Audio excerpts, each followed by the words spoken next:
صلي بينا على النبي. انا بقسم بالله ان المكان ده صعب تلاقي زيه في اسكندريه، عشان هو مكان صغير تقريبا فيه 3 ترابيزات بس او 4 ترابيزات بس، مش معروف خالص. فتعالوا اقول لكم ايه الدنيا فيه. يلا بينا. اسخن اول بحاجه بيزك كده.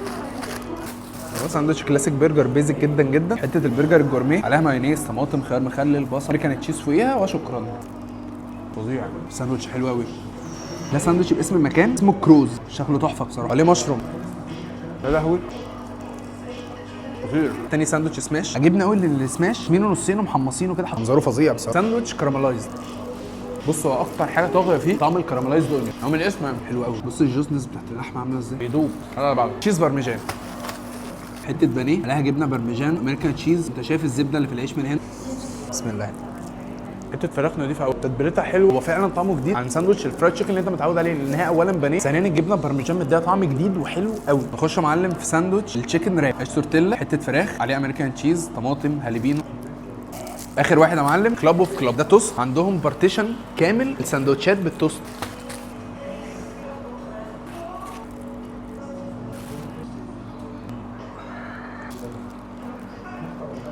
ثم الكنز دي هم اللي بيعملوها هنا، بيعملوها هواي.